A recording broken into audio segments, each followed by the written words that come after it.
Hey, what's up, y'all? Back with another video, making sure I get this one in because we were having a conversation, Obi-Wan and I, on StockX and eBay and shipping fees and things like that. So this video is going to float all over the place. I'm going to put a link down. It would typically be the video for tomorrow, which would be an Insider Ties, but I'm doing it today because I got a return back that happened in a very peculiar way. So for the very first time, I got this kind of email from StockX, and it says authentication delay for sale, and it gives the order number.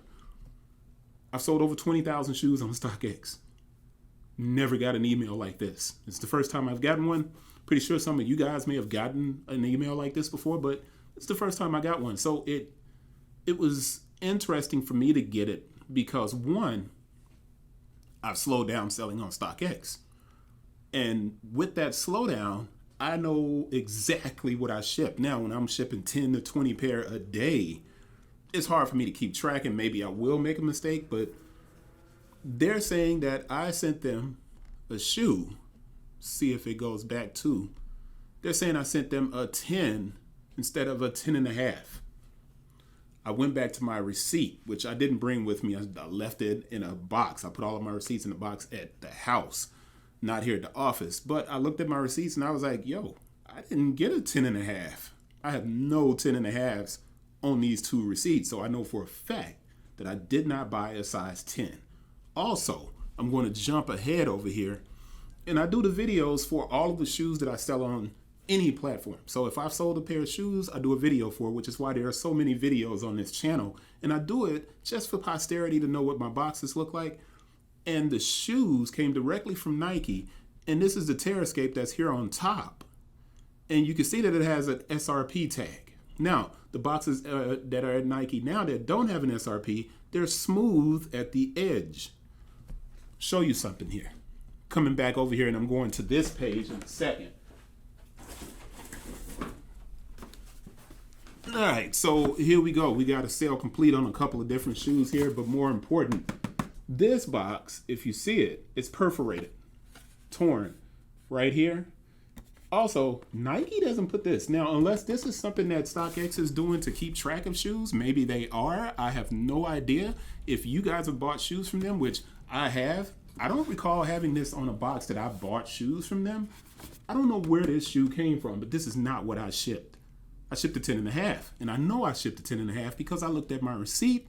I know this is wrong, and this is the first time that I've ever gotten some weird email. Let's go back to it for an authentication delay. And I'm like, dude, what in the world is going on?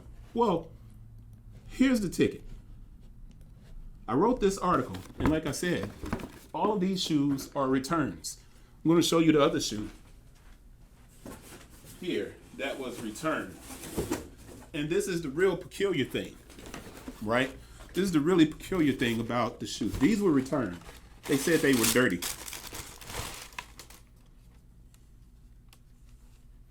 It's no dirt. The discoloration is the glue from the rubber pods that are under here, and the age of the shoes. Sometimes they just have like a little bit of brown. It's no dirt. There was nothing wrong with this. They got returned. But here's the thing. When these shoes come back, typically in the box, you guys can verify this for me because I know I'm right. When the shoes come back, typically the paperwork is in the box. I just opened this box for the Terrascape, just opened it, no paperwork in the box. Nothing showing me that I made a mistake. Usually the receipt is in the box that you pack and print and ship and send to them.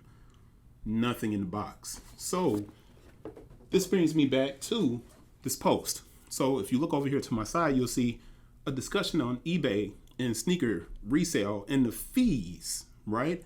And in this article, I put a chart where I talked about the fact that sales are slowing down on third-party sites. And I also explained very, I think, efficiently what's going on with StockX and why I think some things are about to change with them. Now, if I'm looking at the Stockx Breakdown, you'll see average sold price of sneakers at $100, right? So, and this is just a random piece of information for you guys to understand where I'm going with this. Because this was about eBay's fees and eBay saying that they're the best in the game, I was like, nah, eBay benefits from what goes on their website, and they actually win more than StockX does. But more important, I go to eBay first. On eBay, you have the average sold price as 100. Average cost to ship sneakers, that's just for your information, is typically around 12 bucks, 9 to 12 bucks, right? So the average fees that go to eBay is $8, right? On a $100 sale. So they get 8. The processing fees, if there are some, sometimes there are not any processing fees on eBay, it's $3. That doesn't benefit anyone. Now you have the buyer's shipping cost paid by the buyer. No benefit to eBay. It's going to be 12 bucks. So if I'm shipping the shoes, I'm going to eat that. But because eBay is forcing you to use their promoted listings, and they elevate your listing if you have free shipping, what you have here is the shipping that I pay is 12, and then the average fee for me is 3% for a promoted listing, right? And then you have the free shipping loss that I take on as the seller, which is the 12 bucks.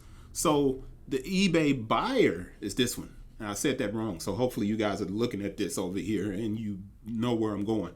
So the eBay buyer pays 12. Now, because the shoes go to a fulfillment center for eBay now, when I ship it, I pay for that shipping aspect. So I pay for that. It comes out of my money. Basically, the revenue that I end up getting from a sale on eBay for a shoe that's 100 bucks is around $77. eBay makes 11 bucks. Now, we go to StockX and we see why StockX is going to have to change some policies. And I don't know if you guys are thinking about this, but right now you don't pay for shipping. So StockX is losing $3 on every pair that they sell. Let's say if they sell a bunch of them for $100, which I know for a fact a lot of the sales on StockX are below $100. But they lose $3 on a shoe that's under 100 bucks, because what you get is the processing fees that does not go to StockX. So when you guys think that they're getting the 3%, it doesn't happen. That's for the credit card processing on each side. All right.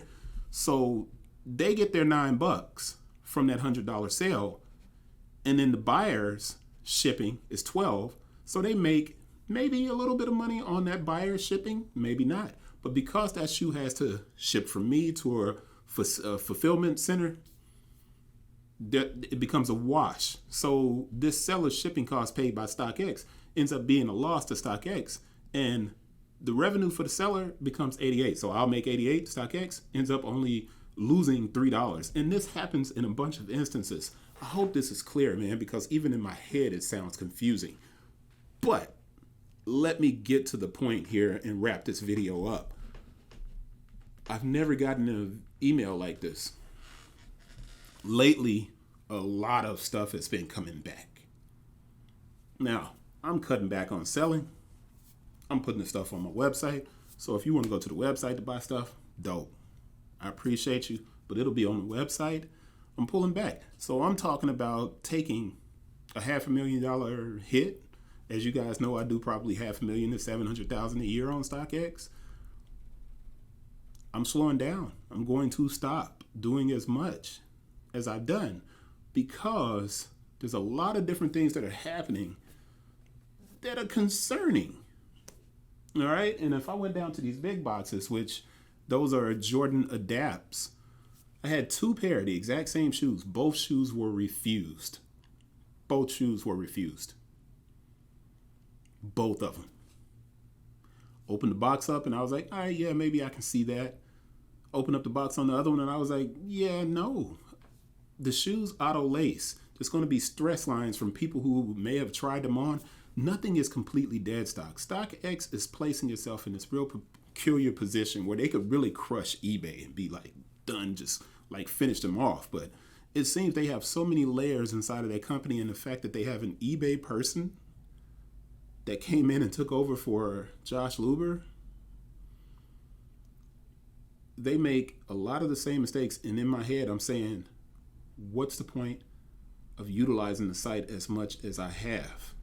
Still a good site, still works for quick turnaround on certain things, but with so many shoes beginning to get returned for obviously no reason, and especially things that I did not ship off, it's not worth it that much anymore.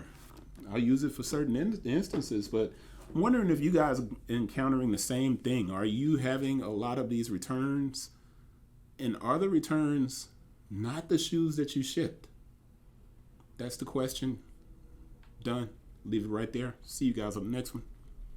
Peace.